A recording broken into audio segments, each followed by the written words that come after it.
dibaca. Yang menjadikan dosa itu apa toh?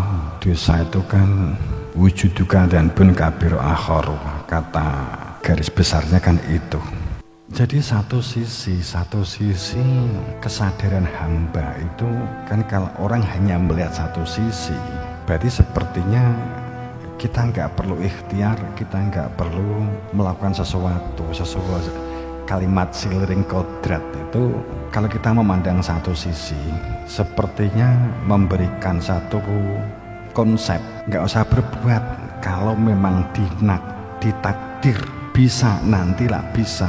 Kalau ditakdir punya, maka juga punya. Jika ditakdir nggak naik kelas. Kalau ditakdir naik kelas, ditakdir pinter-pinter kan. Terkadang pemahaman kita bahwa kita itu tidak obah, tidak osik, tidak bisa melihat, tidak bisa mendengar jika tanpa Dia, diri Tuhan. Itu kemudian ditarik kesimpulan menjadi sebuah konsep. Berarti kita gerak segala sesuatunya kan dengan Tuhan. Ngapain kita ikhtiar? Kan sebegitu. Padahal dua hal ini, pada saat kita membeli kesadaran utuh bahwa satu sisi wujud jiwa raga menungso secara material, jasad fisik secara materi, yang min nutfah, dari nutfah amsaji naptalihi, yang keberadaannya ini dari nutfah kemudian berubah menjadi sebuah proses manusia, darah daging dan seterusnya. Kemudian ditiupkan ruh dari Allah, milik Allah. Daya kuat itu milik Allah. Nafakhtu min ruh, ruh itu daya kuat dari Allah, sehingga bisa bergerak, bisa melihat, bisa berpikir, bisa berjalan. Itu karena ada daya kuat yang asalnya dari Allah, yang itu kemudian disebut sebagai fitratullah. Itu disebut sebagai fitratullah, fitrah yang asalnya dari Allah. Sehingga ada perintah fa'akim wajhaka lidini hanifah fitratullah, hadapkan wajahmu pada fitrahnya Allah. Karena memang fitrah manusia asalnya dari fitrah Allah, supaya dapat kembali kepada asal usul fitrah. Untuk memudahkan pemahaman, itu dipinjami adanya ruh Tuhan yang dimasukkan ke dalam tubuh, yang menjadikan kita bisa memiliki daya dan kuat. Itu milik Allah. Maka sudah sewajarnya seharusnya dikembalikan kepada Allah daya kuat itu.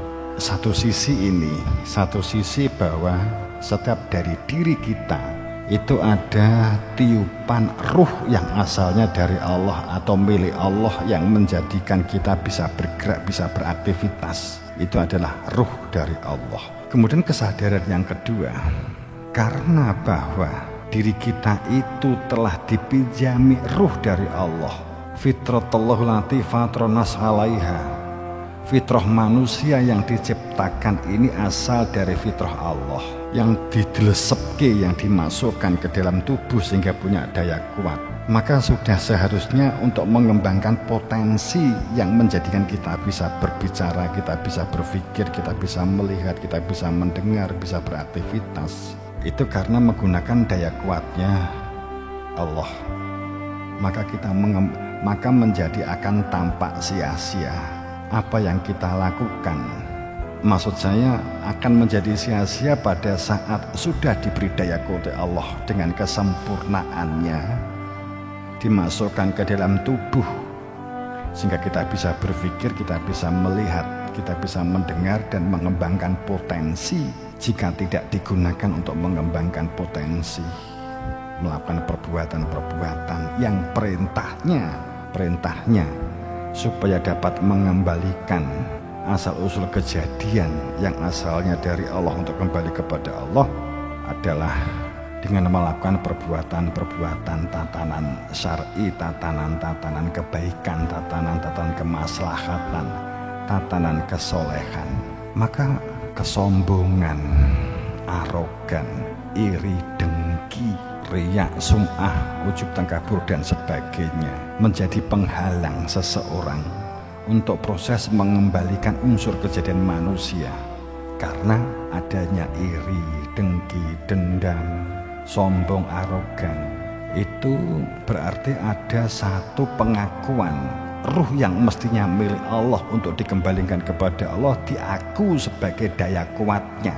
Maka dikatakan bahwa wujuduka dzanbun kabiru akhor, dosa itu sesungguhnya adalah wujud diaku wujudnya, bisa diaku bisanya, iso diaku isone, pinter diaku pintere, itu yang menjadikan dosa. Berarti kan untuk diaku, kita kan hanya menjalankan aja kehidupan dunia ini, kita jalankan. Enek tatanan syariat ora berarti kemudian gak entuk diaku terus wae tanggamu wae kancamu kabeh mbok colong, kan gak entuk diaku. HP-ne kancamu mbok gawa mlebu omahe wong unyu-unyu langsung jikok montore. Sebesar saja dosa itu punya diaku punyanya. Terus ini nganggo dalil wujuduka dzanbun kabiru akhor, ya digebuki wong sak kampung tenan.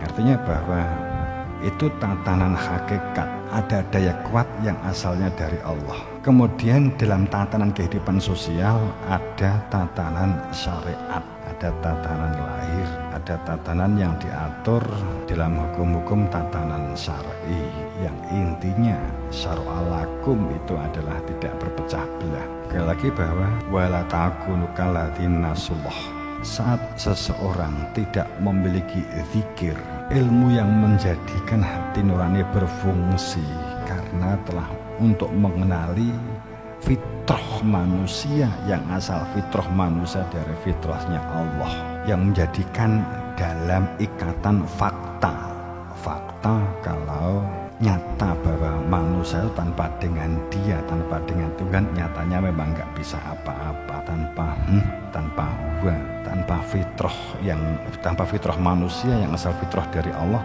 nyata manusia ini tidak bisa apa-apa. Maka kita kan nggak berani ngaku kan, orang wani ngaku gitu.